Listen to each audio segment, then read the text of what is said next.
ชีวิตวนเวียนอยู่กับบ้านนั่นแหละทุกคนทักทายสบายดีรอบค่ำๆอึ้งแลนลี่แถวนี้แล้ว ตอนนี้พอคอมก็ไปซื้ออุปกรณ์มาเนาะใส่เข้าบานประตู2 ชั่วโมงเลยแม่คอมเบิ่งนี่บานเดียวนี่คอมห้ามเห็นยังห้ามอย่าไปใกล้อย่าไปว่นพอ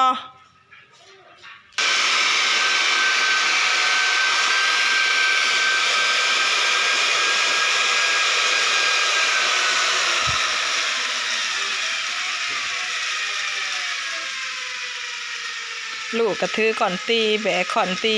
ง่อยอยู่นะคะเป็นอะไรวะพุ่นอึ่งนั่นรวยพุ่นไออึ่งกกยมโหต้องพอยาไป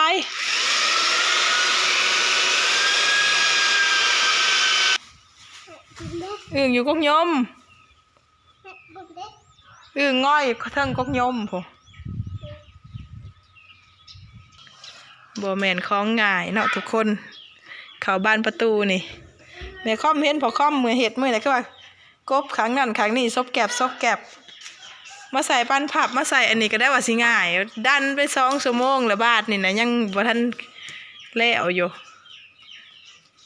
จักตัวใดงัดตัวใดจักตัวใดทูตัวใดพอค่อมจักตัวใดเตะตัวใดบ่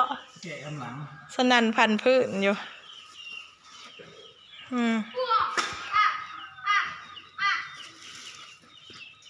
ก็สิราคาแพงสมจะว่าอยู่เด้อเขาบ้านประตูนี่2 ชั่วโมงยังบ่ได้บ้านหนึ่งบ้านเนาะประหยัดงบว่าซ่านกลุ่มเฮ็ดเองว่างบมีแต่ซื้ออุปกรณ์งบสร้างบ่ได้เนาะ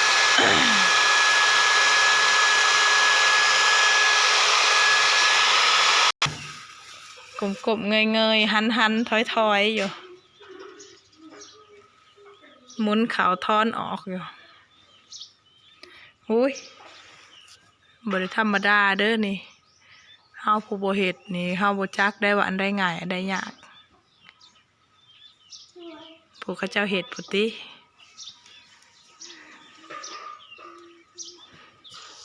เปิดหลวงใส่กันเป็นทีเรียบร้อยทุกคนนั่นตะนางขันพื้นขันตะล่างยังบ่ทันจัดสรรอัดกรึบทั้งหลุมที่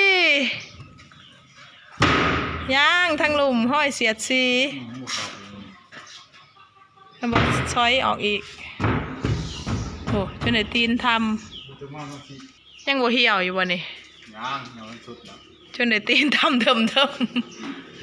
เป็นมันเตื่อยแล้วมันยังเกาะฮะ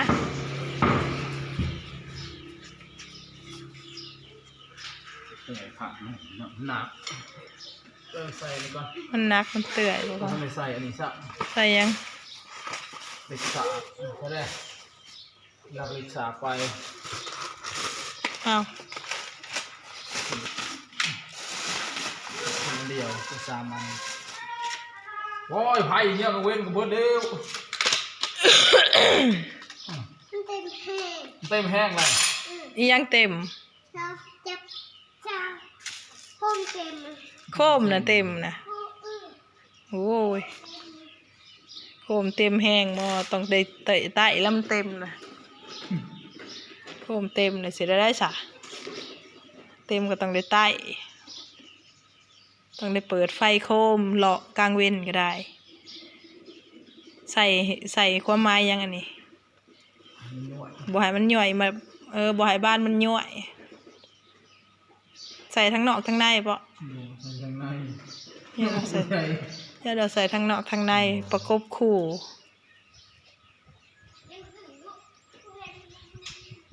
ไพ่มาตามหาปักอึ่ง ยังบ้านนั่นอีกบ้านจักสิจักมือแหละเนาะทุกคนว่าได้70%ในคลิปก่อนมันบ่แม่นแหละ70นี่มันหาก็ได้แต่50%บ่แม่น70ดอกแนวนี่เผื่อไปเขาบ้านน้อยก็สิคือกันนี่แหละเอาขึ้นเอาลง108เทื่อก็ยังบ่ทันอันเขาห้องเขาห้อยบ่แม่นของง่ายเด้อเฮ็ดหยังก็ได้กว่าสิได้มาบ่ได้ธรรมดาโอ้มนุษย์น้อยไต่ไฟเลาะอยู่ไฟโคมเพิ่นผู้พุ่นน่ะมาแล้วอะไรหยอกอ้าย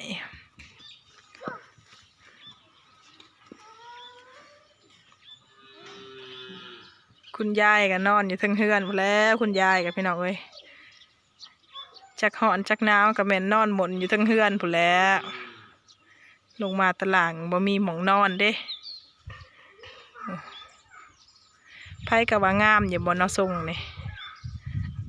งามบ่งามก็อย่าแล้วเนาะพี่น้องงบเฮ็ดได้ซำนี้ก็ถือว่าบุกบืนสุดๆแหละสู่ส้นมาขนาดได้เพื่อสิได้ซำนี้พี่น้องเอ้ย4 ปี5 ปีเฮ็ดหน้าคายเขาได้จังได้ซำนี้เฮ็ดหน้าคายเขาบางปีก็เขาเบิดก่อนลงนาเพราะว่าย้อนคายใส่หันใส่นี่บางปีก็ได้กู้ได้ยืมโอ้โก้ยเขากินก็ได้ลังเถื่อเฮ็ดหน้าคายเขากับบ่ได้ยังเป็นที่ระลึกเอกลักษณ์ซ้ำซื้อกินใส่จ่ายประจำวันเบิดนี่แหละทุกคนเอ้ยเพื่อนที่แม่ค่อมอยู่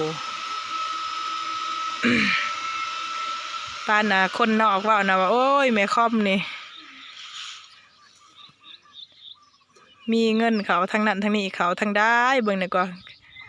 เบิ่งสภาพเพื่อนโลดคันนั้นไผอยากฮู้เบิ่งสภาพการดำรงชีวิตเบิ่งสภาพเพื่อนซ่านบอลอยู่เนาะมันแสดงถึงฐานะคันนั้น